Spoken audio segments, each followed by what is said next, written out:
Hello friends, welcome to Sql Server tutorial. In this video, we are going to see how to declare variable which is local to the stored procedure.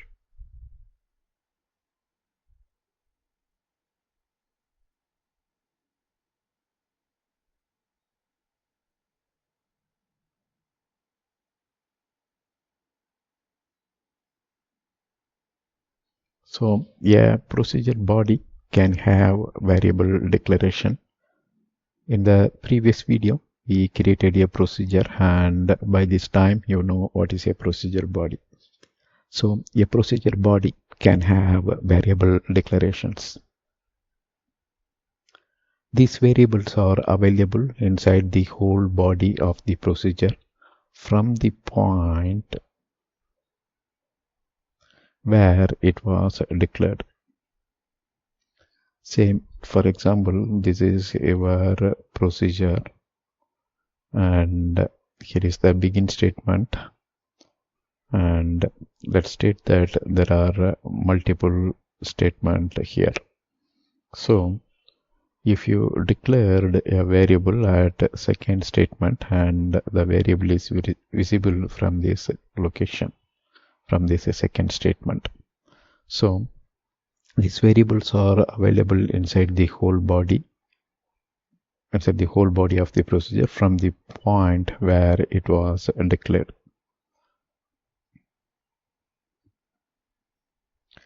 Usually the variables will be declared towards the top, but it is not mandatory. Say, for example,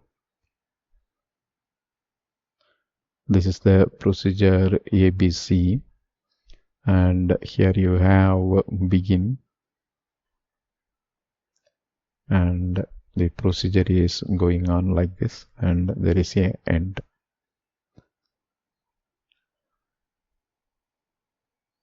So here we are stating that for good coding practice, it is good to declare variable towards the top, and it is used inside the procedure body. But if you declare a variable at this location, say for example here you declared a variable, then this variable is visible from this point onwards. But these variables, if you see, it is available to the full body of the procedure. Usually when a procedure is so big and if variables are declared at a different location, sometimes it will be hard to read the variable and its purpose. But if you create a procedure in a nice blocked way, then you can declare a variable in between. But people suggest keep the variables in the top with the proper comments. Variables declared inside begin and pair is visible inside that block only. So that means here let's state that this is begin and end, right? If you have some if condition or while loop and you have one more begin and pair here, and if you declare some variable inside this location, it will be visible on this internal body. But whatever variable you declare outside, that will be available for this inside body as well. So here we are creating a procedure, and the procedure name here is testwares.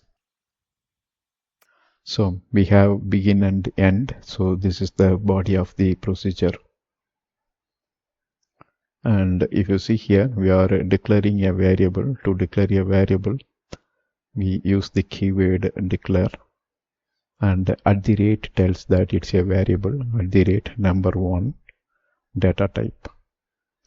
Then this is the second variable, name1 as varchar10.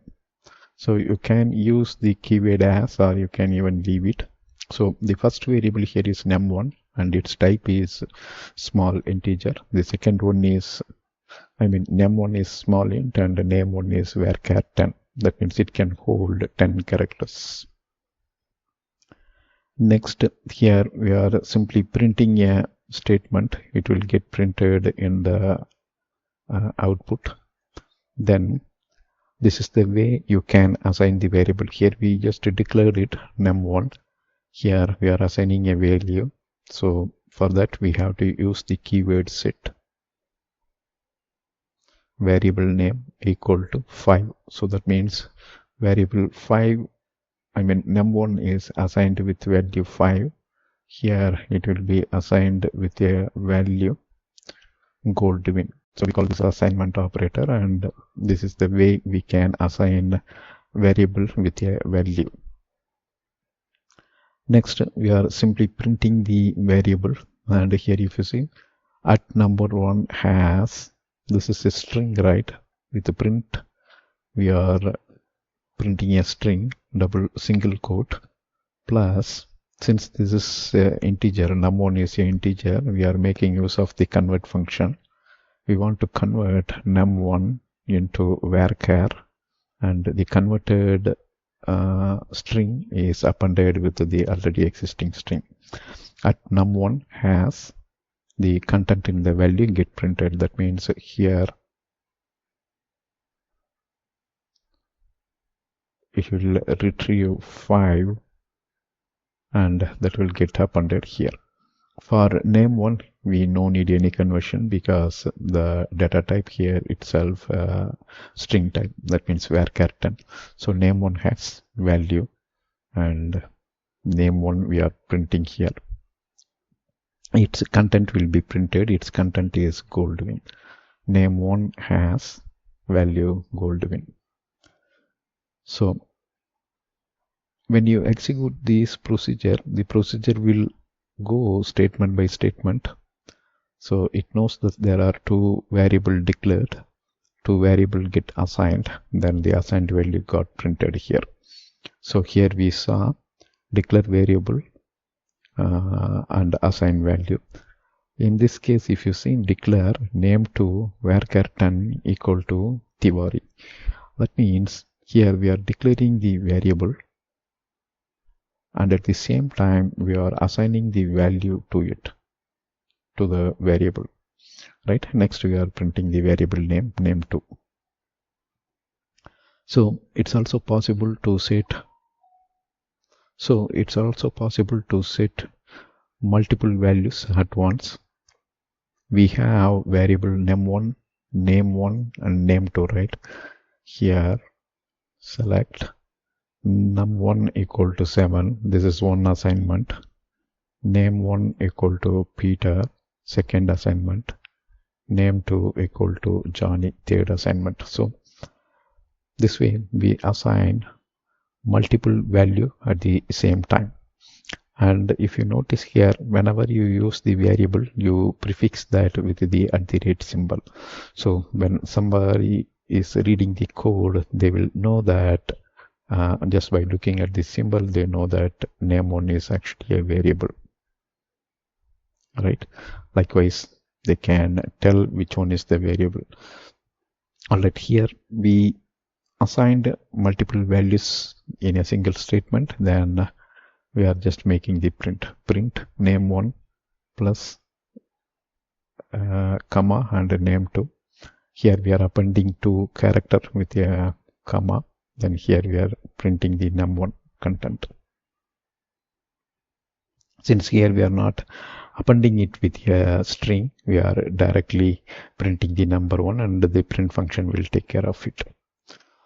That's all. So this stored procedure will help us to understand how variable will work inside the procedure, how we can declare and assign the value, and how we can assign multiple value.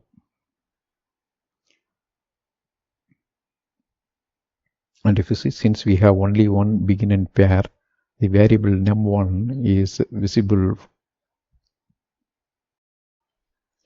from this begin as well as towards the end.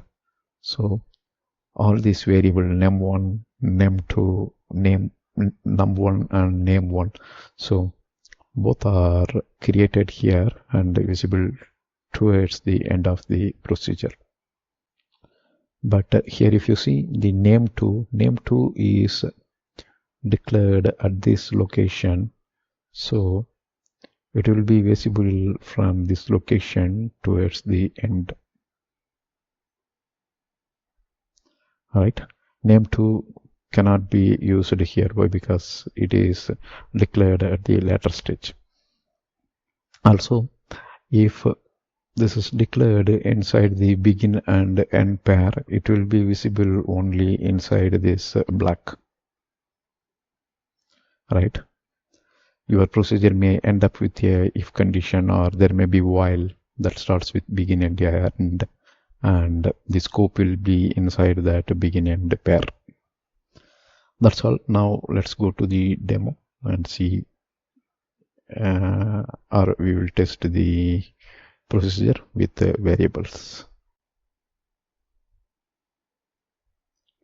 So whatever we saw in the PowerPoint slide, that is placed here in the SQL Server Management Studio, and you can see there are three variables we are testing: name1, name1, and name2 we are declaring at later stage. Right? Now let's say execute this and create the procedure.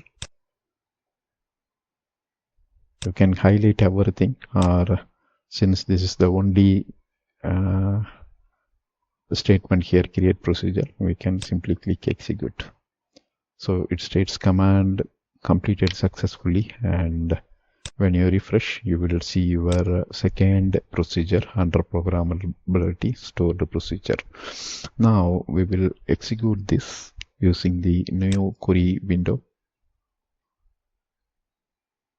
Execute test2ars. So I just dragged and dropped it. To make IntelliSense work, we have to refresh the local cache and execute it. So if you see here, assigning the value, we can execute here itself to see the output in the same window.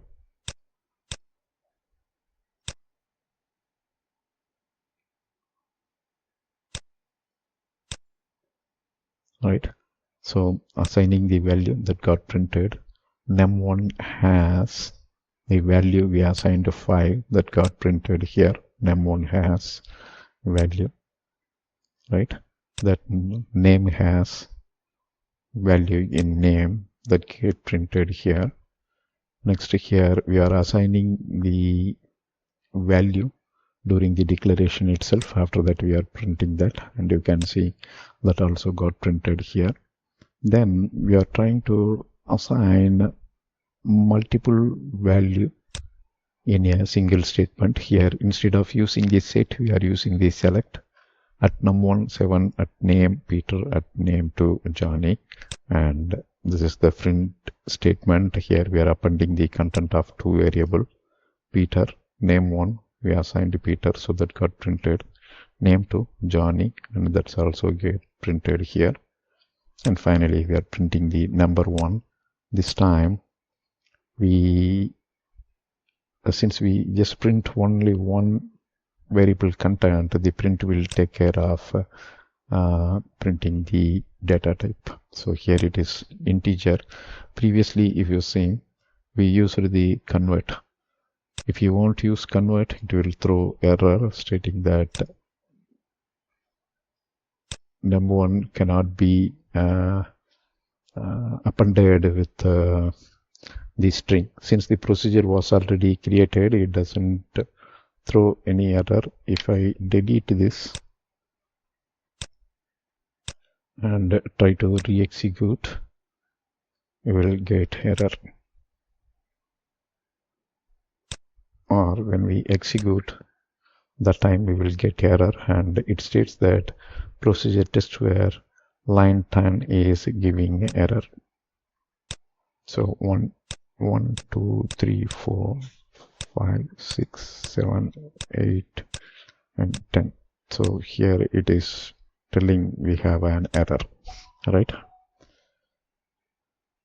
Now we will execute this once again.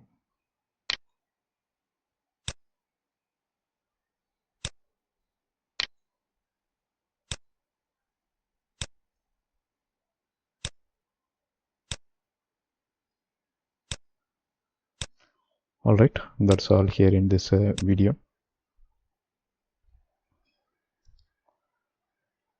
Thank you for watching. Bye.